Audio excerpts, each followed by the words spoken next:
Hi friends, ನಿಮ್ಮೆಲ್ಲರಿಗೂ ಕೂಡ ನಿಮ್ಮದೇ ಆಗಿರ್ತಕ್ಕಂಥ ಯೂಟ್ಯೂಬ್ ಚಾನಲ್ ಸ್ಟಡಿ ವಿತ್ ಪರಶುರಾಮ್ಗೆ ಸ್ವಾಗತ ಅಂತ ಹೇಳ್ತಾ 9ನೇ ತರಗತಿ ಪ್ರಥಮ ಭಾಷೆ ಕನ್ನಡ ಭಾಗ 1ರ ಪಠ್ಯಪುಸ್ತಕದ ಮೊದಲನೇ ಗದ್ಯ ಪಾಠ ಪ್ರಜಾನಿಷ್ಠೆ ಈ ಪಾಠದ ಅಭ್ಯಾಸ ಪ್ರಶ್ನೋತ್ತರಗಳನ್ನು ನೋಡೋಣ.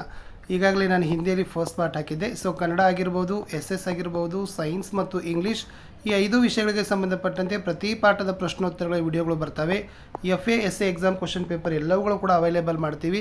ಸೊ ದಯಮಾಡಿ ಚಾನಲನ್ನು ಸಬ್ಸ್ಕ್ರೈಬ್ ಮಾಡಿ, ವಿಡಿಯೋನ ಲೈಕ್, ಶೇರ್ ಹಾಗೂ ಕಮೆಂಟ್ಸ್ ಮಾಡೋದನ್ನು ಮಾತ್ರ ಮರೆಯದಿರಿ ಅಂತ ಹೇಳ್ತಾ ಪ್ರಜಾನಿಷ್ಠೆ ಪಾಠದ ಪ್ರಶ್ನೋತ್ತರಗಳನ್ನು ನೋಡ್ಕೊಂಡು ಬರೋಣ. ಲೇಖಕರ ಪರಿಚಯ.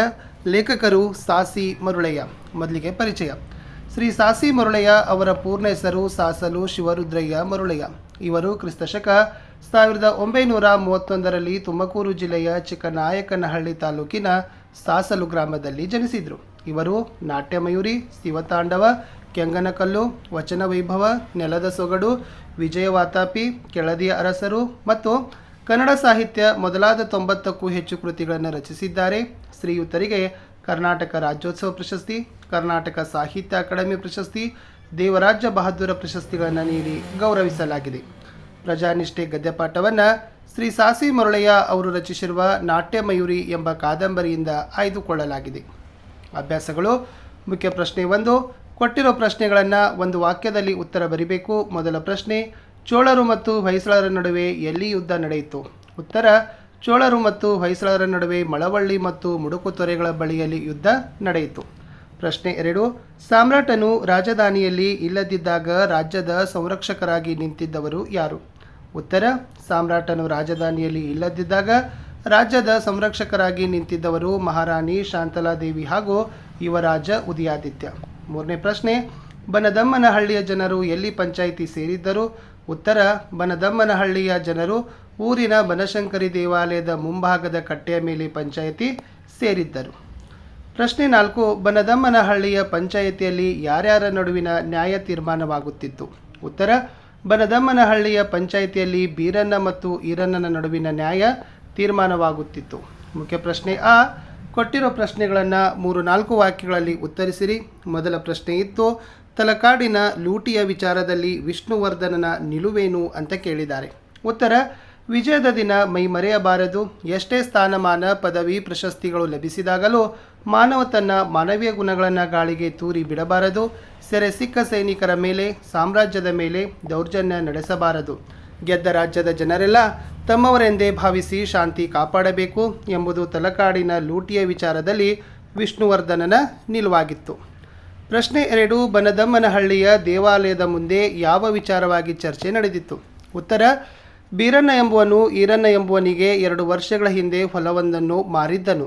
ಈರಣ್ಣ ಆ ಹೊಲದಲ್ಲಿ ಉಳುಮೆ ಮಾಡುವಾಗ ಒಂದು ಕೊಪ್ಪರಿಗೆ ಬಂಗಾರ ಸಿಕ್ಕಿತು. ಅದನ್ನು ಈರಣ್ಣ ಪೂಜೆ ಮಾಡಿ ಬೀರಣ್ಣನ ಮನೆಗೆ ಹೋಗಿ ಅವನಿಗೆ ಒಪ್ಪಿಸಿದನು. ಆದರೆ ಬೀರಣ್ಣ ಆ ಕೊಪ್ಪರಿಗೆ ಬಂಗಾರವನ್ನು ತೆಗೆದುಕೊಳ್ಳಲು ಒಪ್ಪಲಿಲ್ಲ. ಆಗ ಆ ಕೊಪ್ಪರಿಗೆ ಹೊನ್ನು ಯಾರಿಗೆ ಸೇರಬೇಕು ಎಂಬ ವಿಚಾರವಾಗಿ ಚರ್ಚೆ ನಡೆದಿತ್ತು ಅಂತ ಬರೆದ್ರೆ ಸಾಕು. ಮೂರನೇ ಪ್ರಶ್ನೆ, ದೈವದವರ ತೀರ್ಪಿನ ಬಗೆಗೆ ಶಾಂತಲೆಯ ಅಭಿಪ್ರಾಯವೇನು? ಉತ್ತರ, ಭೂಮಿಯಲ್ಲಿ ಸಿಕ್ಕಿದ ಹೊನ್ನು ಇಬ್ಬರಿಗೂ ಬೇಡವಾದ ಮೇಲೆ ರಾಜ್ಯದ ಬೊಕ್ಕಸ ಸೇರಲಿ ಎಂದು ದೈವದವರು ತೀರ್ಪು ನೀಡಿದರು. ಆಗ ಶಾಂತಲೆಯು ಬೊಕ್ಕಸಕ್ಕೆ ಸೇರಲು ಈ ಹೊನ್ನು ಸಾಮ್ರಾಟರ ದುಡಿಮೆಯಲ್ಲ, ಅದು ಪ್ರಜೆಗಳ ಬೆವರಿನ ಫಲ. ಹಾಗಾಗಿ ಈ ಹೊನ್ನು ಈ ಊರಿನ ಏಳಿಗೆಗೆ ವಿನಿಯೋಗವಾಗಬೇಕು ಎನ್ನುವುದು ದೈವದವರ ತೀರ್ಪಿನ ಬಗೆಗೆ ಶಾಂತಲೆಯ ಅಭಿಪ್ರಾಯವಾಗಿತ್ತು. ಮುಖ್ಯ ಪ್ರಶ್ನೆ 4. ಶಾಂತಲೆ ನೀಡಿದ ತೀರ್ಪೇನು? ಉತ್ತರ, ಭೂಮಿಯಲ್ಲಿ ಸಿಕ್ಕಿದ ಹೊನ್ನು ದೈವದ ದುಡ್ಡು. ಇದು ದೇವ ಕಾರ್ಯಕ್ಕೆ ವಿನಿಯೋಗಬೇಕಾದದ್ದು ಧರ್ಮ. ಹಾಗಾಗಿ ನಮ್ಮ ಸಂಸ್ಕೃತಿಯ ಶ್ರೀಮಂತಿಕೆಗೆ ಸಾಕ್ಷಿಯಾಗಿ ಒಂದು ಕಲಾ ದೇಗುಲವು ದ್ವಾರ ಸಮುದ್ರದಲ್ಲಿ ನಿರ್ಮಾಣವಾಗಬೇಕು. ಅವಳಿ ದೇವಾಲಯಗಳ ಶಿಲ್ಪಕಲೆ ಹೊಯ್ಸಳರ ಶೈಲಿಗೆ ಮಾದರಿಯಾಗಬೇಕು. ಮೇಲಾಪುರಿಯ ಚೆನ್ನಕೇಶವ ದೇವಾಲಯದಲ್ಲಿ ಲಾಲಿತ್ಯವಿದ್ದರೆ ದ್ವಾರ ಸಮುದ್ರದ ದೇಗುಲದಲ್ಲಿ ಭವ್ಯತೆ ನೆಲೆಗೊಂಡಿರಬೇಕು. ಅಂತಹ ಒಂದು ಕಲಾಪೂರ್ಣ ದೇವಾಲಯಕ್ಕಾಗಿ ಈ ಹೊನ್ನು ವಿನಿಯೋಗವಾಗಲಿ ಎಂಬುದು ಶಾಂತಲೆಯ ತೀರ್ಪಾಗಿತ್ತು.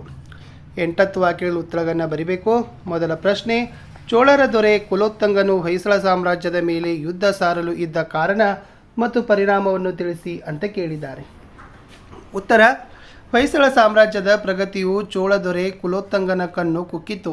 ದಿನೇ ದಿನೇ ಪ್ರವರ್ಧಮಾನಕ್ಕೆ ಬರುತ್ತಿರುವ ವಿಷ್ಣುವರ್ಧನ ಭೂಪಾಲನನ್ನು ಸದೆಯಬಿಡಬೇಕು ಎಂಬುದು ಕುಲೋತ್ತಂಗನ ಹವಣಿಕೆಯಾಗಿತ್ತು. ಪ್ರಚಂಡ ಆಶಾವಾದಿಯಾಗಿದ್ದ ಕುಲೋತ್ತುಂಗ ಅಖಂಡ ಭರತಖಂಡದ ಒಡೆತನವನ್ನು ಬಯಸಿದ್ದನು. ಹೀಗಾಗಿ ಅವನು ತನ್ನ ರಾಜಪ್ರತಿನಿಧಿಯಾದ ಆದಿಯಮ್ಮನನ್ನು ಪ್ರಚೋದಿಸಿ ದ್ವಾರ ಸಮುದ್ರದ ಮೇಲೆ ಕಳುಹಿಸಿದನು. ಪ್ರಚೋದನೆಗೊಂಡ ಆದಿಯಮ್ಮನು ದೊಡ್ಡ ದಂಡಯಾತ್ರೆಯನ್ನು ಕೈಗೊಂಡನು. ಈ ವಿಷಯವನ್ನು ಗುಪ್ತಚಾರದಿಂದ ತಿಳಿದ ಹೊಯ್ಸಳೇಶ್ವರನು ಸಕಲ ಸೇನಾ ಸಮೇತನಾಗಿ ಯುದ್ಧವನ್ನೆದುರಿಸಿದನು. ಶಕವರ್ಷ 1038ನೇ ಇಸ್ವಿಯಲ್ಲಿ ಮಳವಳ್ಳಿ ಮತ್ತು ಮುಡುಕುತೊರೆಗಳ ಬಳಿಯಲ್ಲಿ ಘನಘೋರ ಯುದ್ಧ ನಡೆಯಿತು. ಹೊಯ್ಸಳರ ಕೈ ಮೇಲಾಗಿ ಚೋಳ ಸೇನೆ ಕಂಗಾಲಾಯಿತು. ಯುದ್ಧದಲ್ಲಿ ಆದಿಯಮ್ಮ ಮಡಿದನು. ತಲಕಾಡು ಕೋಟೆ ಸುಲಭವಾಗಿ ವಿಷ್ಣುವರ್ಧನನ ಕೈವಶವಾಯಿತು. ವಿಷ್ಣುವರ್ಧನನಿಗೆ ತಲಕಾಡುಗೊಂಡ ಎಂಬ ಬಿರುದು ಪ್ರಾಪ್ತವಾಯಿತು. ಮುಂದಿನ ಪ್ರಶ್ನೆ, ಬನದಮ್ಮನಹಳ್ಳಿಯ ಪಂಚಾಯತಿಯಲ್ಲಿ ನಡೆದ ನ್ಯಾಯ ಹಾಗೂ ಅದರ ತೀರ್ಪಿನ ಬಗ್ಗೆ ವಿವರಿಸಿರಿ. ಉತ್ತರ: ಬೀರಣ್ಣ ತನ್ನ ಹೊಲವೊಂದನ್ನು 2 ವರ್ಷಗಳ ಹಿಂದೆ ಈರಣ್ಣನಿಗೆ ಮಾರಿದ್ದನು. ಈರಣ್ಣ ಆ ಹೊಲದಲ್ಲಿ ಉಳುಮೆ ಮಾಡುವಾಗ ಹೊನ್ನು ಸಿಕ್ಕಿತು. ಅದನ್ನು ಆತ ಬೀರಣ್ಣನಿಗೆ ಒಪ್ಪಿಸಲು ಹೋದನು. ಆಗ ಬೀರಣ್ಣ, ಆ ಹೊನ್ನು ನನಗೆ ಸೇರಬೇಕಾದದ್ದಲ್ಲ, ನಿನಗೇ ಸೇರಬೇಕು ಎಂದನು. ಇಬ್ಬರೂ ಆ ಹೊನ್ನನ್ನು ತೆಗೆದುಕೊಳ್ಳಲು ಒಪ್ಪಲಿಲ್ಲ. ಹೀಗಾಗಿ ಆ ಹೊನ್ನು ಯಾರಿಗೆ ಸೇರಬೇಕು ಎಂಬ ವಿಚಾರವಾಗಿ ಬನದಮ್ಮನಹಳ್ಳಿ ಪಂಚಾಯಿತಿಯಲ್ಲಿ ಸಭೆ ಸೇರಿತು. ವಾದ ವಿವಾದಗಳು ನಡೆದು ಕೊನೆಯಲ್ಲಿ ದೈವದವರು ಇಬ್ಬರಿಗೂ ಆ ಹೊನ್ನು ಬೇಡವಾದ ಮೇಲೆ ರಾಜ್ಯದ ಬೊಕ್ಕಸ ಸೇರಲಿ ಎಂದು ತೀರ್ಪಿತ್ತರು. ಆಗ ಮಾರುವೇಷದಲ್ಲಿದ್ದ ಶಾಂತಲೆ ಆ ತೀರ್ಪನ್ನು ಒಪ್ಪಲಿಲ್ಲ. ಕೊನೆಗೆ ಮಾರುವೇಷದಲ್ಲಿದ್ದವಳು ಮಹಾರಾಣಿ ಶಾಂತಲೆ ಎಂದು ತಿಳಿದು ಜನರು ಸಂತಸಪಟ್ಟರು. ಆಗ ಶಾಂತಲೆ, ಈ ಹೊನ್ನು ದೈವ ಕಾರ್ಯಕ್ಕೆ ವಿನಿಯೋಗವಾಗಬೇಕು. ನಮ್ಮ ಸಂಸ್ಕೃತಿಯ ಶ್ರೀಮಂತಿಕೆಗೆ ಸಾಕ್ಷಿಯಾಗಿ ಕಲಾದೇಗುಲವೊಂದನ್ನು ದ್ವಾರ ಸಮುದ್ರದಲ್ಲಿ ನಿರ್ಮಿಸುವುದಕ್ಕೆ ಈ ಹೊನ್ನು ವಿನಿಯೋಗವಾಗಲಿ ಎಂದು ತೀರ್ಪಿನಡೆದಾಗ ಜನ ಒಕ್ಕೊರಲಿನಿಂದ ಒಪ್ಪಿಗೆಯನ್ನು ನೀಡಿದರು. ಸಂದರ್ಭ ಸಹಿತ ಸ್ವಾರಸ್ಯ ವಿವರಿಸಬೇಕು. ಮೊದಲ ವಾಕ್ಯ, ತಲಕಾಡುಗೊಂಡನಿಗೆ ಜಯವಾಗಲಿ. ಆಯ್ಕೆ: ಈ ವಾಕ್ಯವನ್ನು ಸಾಸಿ ಮರುಳಯ್ಯ ಅವರು ರಚಿಸಿರುವ ನಾಟ್ಯಮಯೂರಿ ಕೃತಿಯಿಂದ ಆಯ್ದ ಪ್ರಜಾನಿಷ್ಠೆ ಎಂಬ ಗದ್ಯಪಾಠದಿಂದ ಆರಿಸಲಾಗಿದೆ. ಸಂದರ್ಭ: ಚೋಳದೊರೆ ಕುಲೋತ್ತಂಗನಿಂದ ಪ್ರಚೋದನೆ ಪಡೆದ ಆದಿಯಮ್ಮ ಹೊಯ್ಸಳರ ಮೇಲೆ ದಂಡೆತ್ತಿ ಬಂದಾಗ ವಿಷ್ಣುವರ್ಧನು ಅವನನ್ನೆದುರಿಸಿ ಯುದ್ಧದಲ್ಲಿ ಸೋಲಿಸಿ ತಲಕಾಡನ್ನು ವಶಪಡಿಸಿಕೊಂಡ ಸಂದರ್ಭದಲ್ಲಿ ಹೊಯ್ಸಳರ ಸಮಸ್ತ ಸೇನೆಯು ಈ ರೀತಿ ವಿಷ್ಣುವರ್ಧನನಿಗೆ ಜಯಕಾರ ಹಾಕಿತು. ಸ್ವಾರಸ್ಯ: ಈ ಮಾತಿನಲ್ಲಿ ಸೇನೆಯು ಯುದ್ಧದಲ್ಲಿ ಗೆದ್ದ ಸಂತೋಷ ಸಂಭ್ರಮಗಳು ಮುಗಿಲು ಮಿಟ್ಟಿರುವುದು ಬಹು ಸ್ವಾರಸ್ಯಕರವಾಗಿ ಮೂಡಿ ಬಂದಿದೆ ಅಂತಕ್ಕದ್ದನ್ನು ಏನು ಮಾಡಬೇಕಾಗಿತ್ತು, ಬರಿಬೇಕಾಗಿತ್ತು. ಇನ್ನು ಮುಂದಿನ ವಾಕ್ಯ, ಮುಂದಿನ ಪ್ರಶ್ನೆ ಇತ್ತು, ಸೆರೆಸಿಕ್ಕ ಸೈನಿಕರ ಮೇಲೆ ದೌರ್ಜನ್ಯ ನಡೆಸುವುದು ಯೋಧ ಧರ್ಮವಲ್ಲ. ಸೊ ಆಯ್ಕೆ: ಈ ವಾಕ್ಯವನ್ನು ಸಾಸಿ ಮರುಳಯ್ಯ ಅವರು ರಚಿಸಿರುವ ನಾಟ್ಯಮಯೂರಿ ಕೃತಿಯಿಂದ ಆಯ್ದ ಪ್ರಜಾನಿಷ್ಠೆ ಎಂಬ ಗದ್ಯಪಾಠದಿಂದ ಆರಿಸಲಾಗಿದೆ. ಸಂದರ್ಭ: ಹೊಯ್ಸಳರು ಚೋಳರನ್ನು ಯುದ್ಧದಲ್ಲಿ ಸೋಲಿಸಿ ತಲಕಾಡನ್ನು ವಶಪಡಿಸಿಕೊಂಡಾಗ ಹಲವರು ತಲಕಾಡನ್ನು ಲೂಟಿ ಮಾಡಬೇಕೆಂದು ಇಚ್ಛಿಸಿದ ಸಂದರ್ಭದಲ್ಲಿ ಹೊಯ್ಸಳ ದೊರೆ ವಿಷ್ಣುವರ್ಧನನು ಈ ಮಾತನ್ನು ಹೇಳ್ತಾನೆ.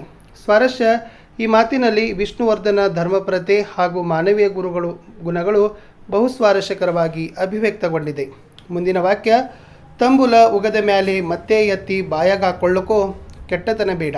ಆಯ್ಕೆ: ಈ ವಾಕ್ಯವನ್ನು ಸಾಸಿ ಮರುಳಯ್ಯ ಅವರು ರಚಿಸಿರುವ ನಾಟ್ಯಮಯೂರಿ ಕೃತಿಯಿಂದ ಆಯ್ದ ಪ್ರಜಾನಿಷ್ಠೆ ಎಂಬ ಗದ್ಯಪಾಠದಿಂದ ಆರಿಸಲಾಗಿದೆ. ಸಂದರ್ಭ: ಬೀರಣ್ಣನಿಂದ ಹೊಲ ಕೊಂಡುಕೊಂಡಿದ್ದ ಈರಣ್ಣನು ಹೊಲದಲ್ಲಿ ಸಿಕ್ಕ ಹೊನ್ನನ್ನು ಬೀರಣ್ಣನಿಗೆ ಕೊಡಲು ಹೋದನು. ಬೀರಣ್ಣನು ಅದನ್ನು ತೆಗೆದುಕೊಳ್ಳಲು ಒಪ್ಪಲಿಲ್ಲ. ಕೊನೆಗೆ ಪಂಚಾಯಿತಿ ನಡೆಯಿತು. ಆಗ ಪಂಚಾಯಿತಿಯಲ್ಲಿ ಈರಣ್ಣನು ಹೊಲ ಬೀರಣ್ಣನ ಪಿತ್ರಾರ್ಜಿತ ಆಸ್ತಿ. ಅದನ್ನು ಆತ ನನಗೆ ಮಾರಿದನು. ಮಾರುವಾಗ ಹೊಲದ ಹೊನ್ನು ನಿಂದೆ ಅಂತ ಹೇಳಿರಲಿಲ್ಲ, ಹೀಗಾಗಿ ಹೊನ್ನು ನನ್ನದಲ್ಲ ಎಂದು ಹೇಳೋ ಸಂದರ್ಭದಲ್ಲಿ ಬೀರಣ್ಣ ಈ ಮಾತನ್ನು ಹೇಳ್ತಾನೆ. ಸ್ವಾರಸ್ಯ: ಈ ಮಾತಿನಲ್ಲಿ ಬೀರಣ್ಣನ ನ್ಯಾಯನಿಷ್ಠೆ ಹಾಗೂ ಪ್ರಾಮಾಣಿಕತೆ ಬಹು ಸ್ವಾರಸ್ಯಕರವಾಗಿ ಮೂಡಿಬಂದಿದೆ. ಬಿಟ್ಟ ಸ್ಥಳ: ದ್ವಾರ ಸಮುದ್ರದ ಸೇನೆ ಡ್ಯಾಶ್ ಕಡೆಗೆ ಚೈತ್ರಯಾತ್ರೆ ಹೊಡೆತು. ತಲಕಾಡು: ಮಾನವ ತನ್ನ ಡ್ಯಾಶ್ ಗುಣಗಳನ್ನು ಗಾಳಿಯಲ್ಲಿ ತೂರಿ ಬಿಡಬಾರದು. ಮಾನವೀಯ: ನಿಮ್ಮ ಊರಿನ ಹಣ ನಿಮ್ಮೂರಿನ ಡ್ಯಾಶ್ ವಿನಿಯೋಗವಾಗಲಿ. ಏಳಿಗೆಗಾಗಿ ಬನದಮ್ಮನಹಳ್ಳಿಯ ಜನರಿಗೆ ಡ್ಯಾಶ್ ಒಂದೇ ಮೆಟ್ಟಿಲಲ್ಲಿ ಉಳಿಯಿತು. ಸ್ವರ್ಗ ಇಸ್ ದ ರೈಟ್ ಆನ್ಸರ್. ಇಷ್ಟಿತ್ತು ಈ ಪಾಠದ ಪ್ರಶ್ನೋತ್ತರಗಳು ಅಂತ ಹೇಳ್ತಾ ಸಿಗ್ತೀನಿ ಹೊಸ ವಿಡಿಯೋದಲ್ಲಿ. ಬಾಯ್.